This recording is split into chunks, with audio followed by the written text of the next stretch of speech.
$100. The second person got nothing, and the third person got $500. So there was a strategy. Yeah, there was a strategy to it, right? Do you just do it to take the? So you either just say, you know what, I'm just going to take the $100 and just go quick. Be the first guy. Be the first, or do you try and hold out till the end? We're not allowed to do those bits anymore. No. Those were the days. We had somebody died from a water drinking contest years ago. Our favorite bit, St. Patty's Day, we were giving money to the first guy that would piss his pants in front of a huge crowd. Remember that? Oh, yeah. He got up on stage and just the wet spot appeared. The place went nuts. How long did he hold out? I wish we had video of that. How long did the guys hold out? Like that person held out like an hour. I think so. It was a long time. I don't think we did anything else that day. Damn. That was a long time. A little different than what you do, right, Mike? We would hold the same contest. Downtime. You're in a safe house for weeks and weeks. Believe me, I'm sure there are a few times. I'm sure there are a few times you watch people piss themselves too. Varying reasons. That's right. What do you think they're going to be what do you think they're going to do about Alzo Ahari? I mean, he's the last one of those guys that's got to be caught. Well, there's a lot of them, and that's the problem. They got almost a bottomless well of douchebags that they can recruit, and also, there are, I hate to say this because it makes him sound a little bit more like Lex Luthor, but there's succession plans, right? And so Zawahiri is the logical one, and he's the one that a lot of people say, oh, it's got to be Zawahiri, but he's got problems, and first and foremost, he's an Egyptian. That doesn't set well with the Saudis and Yemenis within the group. And he's kind of he fancies himself a big thinker, right?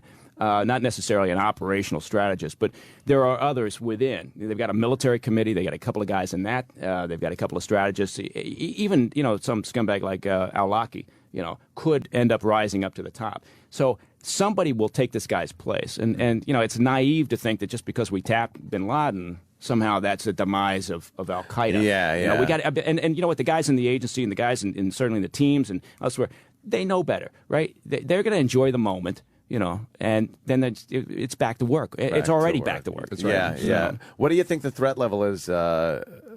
Just. And I know, as far as what I hear, it's a word orange. I think. Well, remember, we got rid of that plan. That's gone. It's all new now. I don't think Bin Laden, and a lot of people are saying, it wasn't really a day-to-day guy with Al Qaeda. Right. But as far as being a figurehead, pretty huge. And taking him out, it seems like they would want to do something to make up for that. So, what do you think our level of threat is that? Do you think it's pretty high, or you think we're making a little much of it? No. There's a heightened concern right now over potential retaliatory strikes, right? Yeah. Because logic just tells you, there's not anything specific yet, but they'll be watching, obviously for any potential, everybody likes to use the term chatter, but basically they're looking for any movement. And something like this, anytime you have a scenario like this, it creates movement, which is fantastic because it's like the rats putting their heads up. Starts bringing people out. Then you got opportunities to take out others or to develop new leads, and but there is a concern that in the short term for sure, Al Qaeda, even the Taliban, and some others are going to be looking at an opportunity to show that they're still relevant. Right? Yeah. That just taking him out didn't destroy him. Who was the scariest person you came across there, Morgan, in your travels? I mean, we came across some people. I mean, we were in the middle of a Taliban ambush when we were in Afghanistan, which is, never a good thing to be in the middle of. No. Yeah. Would you have rather? Would you have rather have been shot and killed or captured in a moment like that, knowing what they do to captured Americans? I think you might have had. It depends on who captured you. You may have had a chance to live if you were captured. So you would hold on to that hope. I would have gone with captured. Oh, yeah. Holding on to that hope though. That, oh my God, please don't make me this. Saw the head off the guy. Don't make me the video. Yeah. I don't want to be the video guy. Never let yourself get captured. Whether you're talking about, I tell my my kid this all the time. I said, anybody tries to grab you, that is it. You do anything it takes, to not go in a car, not get and it's true when you're talking about terrorism, right? And you don't want to be that guy, that ends up, having to be, off that way. That's hard. And so you see the orange jumpsuit hanging up at your side. But I mean, your best opportunity to get out of any situation like that is at that moment that it's happening. Right. And so the abduction moment. How old is your kid? I got a kid who's getting ready to go to college, and then I Okay. got little toddlers. Who I would are imagine less your than kids 4. know some moves, though. Yeah. Mike. Taught They're them moves all very heavily early. armed. Yeah, For the eyes. It's all about going for the eyes. Yeah. And Morgan, it has to be said, is crazy for going over there and doing that documentary. That a is few a little years ago. crazy there, Morgan. That's insane, especially Yeah, how yeah. you look. You know, That's a you kind of look like an American. You are sir. the American. I am so not the guy that fits in. Yeah. It's I'm trying to- it's look like a middle relief it's like pitcher. It's like a big giant, Middle redhead albino walking around Afghanistan. It's Don't been a sell yourself short. You blend. That's right. Yeah. it's been a few years. How did you blend in again? I can't remember. Well, I mean, even after I grew out my beard, which once I grew it out became very thick and red, it looked like, again, I looked like a very pale Santa Claus in the middle of this. Whereas my cameraman grew his out, and he looked like could an fit in. Afghan. He looked like an Afghan. It's like he looked fantastic. It's like me, I did not blend at all. Right? He'd have been like, I do not know this man. I'm 6'2", so I'm already like almost a foot taller than like a head taller than everybody that's on the street, and this pale, lanky, Did you I see did not anyone fit like in. you there? Both of them. Yeah, I mean, That was it, right? There was like one or two other guys who were very pale, but that's and why are very they there? rare. Very making rare. making documentaries. Just No, bumping into each other. you'd see other journalists there who looked like me, but most of the guys didn't wander too far outside of. They like, just hold up their Canadian passport and laugh at you. Yeah, exactly. Fuck I'm you. Swiss. You're going first. That's right. I got to cancel. I got a gig. I'm supposed to host a lunch at this Kiwanis Club in Karachi. I'm like, this is not the right time. I do typically well there, but Probably cancel. Toastmasters. Yeah, that just seems like a pretty scary thing you did there. And like before, what kind of situation was that with the Taliban? Well, I mean, so we were embedded with the troops, and we were on a patrol with them, and then right in the middle of it, they were getting shot at. Right, it wasn't far outside of. It wasn't far outside of Kabul. We were probably about an hour out of Kabul. And I would gather they responded in kind. Did. Yes. They did. They responded very much in kind. Tenfold in kind. As that guy got dragged off, not alive. Yeah. Yeah. I was watching some videos online, and they showed one guy, and he was firing, I guess, RPG, and he fired one RPG, and you just see him get lit up. I mean, this guy had to just be an idiot. One guy with an RPG, and then you see tracer rounds just filling the weeds where there's nothing left of that guy. Yeah. I do like how the Americans do respond to some of those situations. Seen a lot of videos too where it really does dispel, because it's available now. I mean, people have cameras. They have their own cameras that they send videos to their families and whatnot, and they get out. And this whole thing of, this soldier, this John Wayne type soldier, just gets blown out the window, and it's like, holy shit, that motherfucker came apart.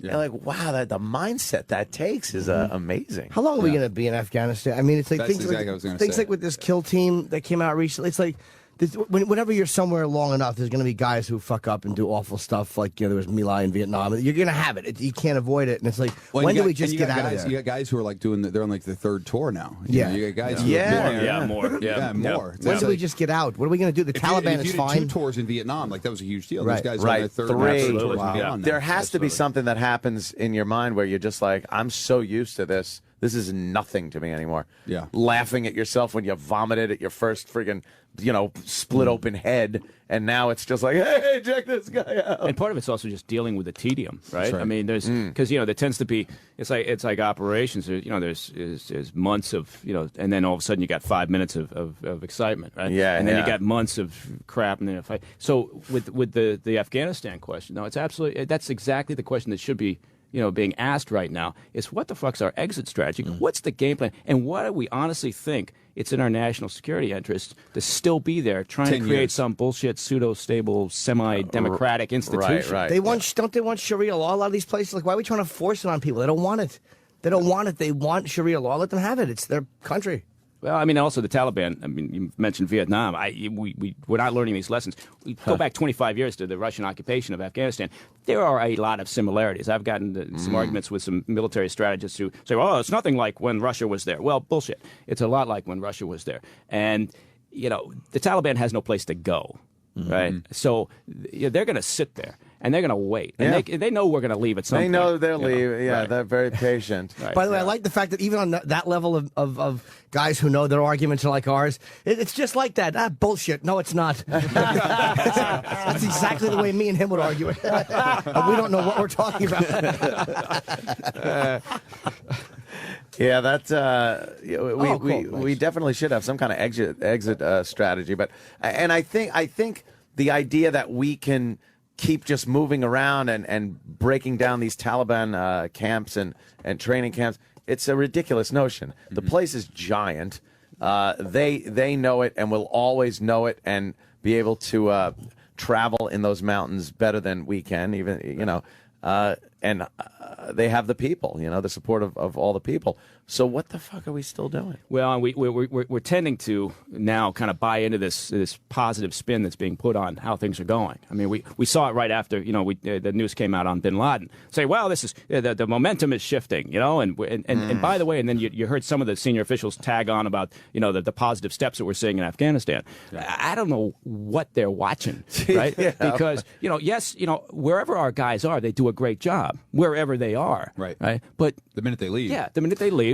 Or, this idea that somehow we're going to leave behind. The Russians got in there, and after about 4 years, they made the decision to get the fuck out. It took them about 5 years to figure out how to do that. Now, some of the things that they were worried about, some of the things that they were trying to figure out, one was they couldn't hold the countryside, so they retreated to the urban centers. And then another thing was, how do we leave behind a government that's friendly to us and going to push forward our agenda? Well, how do we do that? Because they're corrupt and they're unstable and they're disjointed and dysfunctional. We're doing the same things. We're dealing with the same issues. And it's very, very disappointing when you think back, and I'm old enough to remember when we were back there and we were trying to push the Russians out. It's very disappointing. If you had said to back then, you guys are going to be here soon. You're going to be doing this. Yeah, don't worry. You'll do the same thing. Right, that's right. Oof. And what about we're out of Iraq, right? No, not really. No, I thought most of our combat troops were out. Well, we're there in largely an advisory and training capacity, but that has an enormous psychological impact right now. Once we turn out the lights and walk out, then it's I would argue that in Iraq it's also still sort of open book on what's going to happen. Every documentary. How many guys are there? Shit, at this point, I don't even know. I don't know. Every documentary I've watched on Iraq. I don't know. There's 470, I think. Yeah, something like that. That's bullshit. We're having a high-level discussion here. The Iraqi army is treated like garbage by the American military that is supposed to be training them, and they're the guys that are taking over. And every documentary I've seen, they're a joke. They are literally a joke force that can't seem to do anything right. It was constantly American officers telling them, keep your fucking head down. What are you doing? Get your men over there. Move. Get up. Move. Like they don't know what they're doing. So the second we leave, whatever revolutionary force comes into power or whatever, whoever wants to take over, I don't think they're going to have much trouble stomping over the military. It's going to be like with the Afghan National, the police, the Afghan National Police and the Afghan National Army, where they would be in fights and they would say, no, we'll come to your side. Yeah. Hey, don't worry about it. We just want to be on whoever's winning. Well, and that's a really, really good point, because everybody out there is kind of making that calculation. What's going to happen when you guys leave? How badly am I going to get fucked in this equation if I fall on the wrong side of things? That's right. And then you've also got we've had an increase in the number of incidents where Afghan soldiers have turned on our guys or allied forces, and that creates sort of this. Obviously, it's hard to trust when when the guys you're training. There's been some problems like this. So I'm not hitting that bid on the whole Afghan thing. I don't like the idea of what's going to happen after we leave. I think it's just going to go right back to what it was. Like you said, they're patient people. Yeah. Isn't it just ego at this point? You don't want to look bad. I mean, after we left Vietnam, Peace with honor. I know that. Yeah, I love that one. Peace with honor. Really? Hightail your ass out of there. Push the Hueys off the deck, and let's get the fuck out of Dodge. Vietnam came together as a country. They're fine. They're doing fine. They didn't, it's like. Well, they did, yeah. They don't need us. But at that point, it was such like you could look at things now in the light of what we have today. But you look back then, that was a communist domino. Again, we would not want any country to fall to the commies, and that's why we did so much, especially in Southeast Asia and whatnot. But now, yeah, of course, there are tourists. You go there to Vietnam, you're like, hey, here's one of the tunnels. That's right. Check it out. It's a pisser. I mean, people actually go there. No, get in the pit. I'll take a picture. Joe, take my picture. Yeah. We'll do the deer hunter scene. You sit there. Yeah, here it is. That's what's going to happen to the Osama compound. It'll just become Give it an enough years. attraction. Give it enough years. Don't be surprised. Oh, I thought we burned the whole thing down, but obviously we did not. I thought so too. What was the fire? Yeah, there was a think the big fire fire was they were shot showing. with Yeah, we helicopter, blew yeah. up the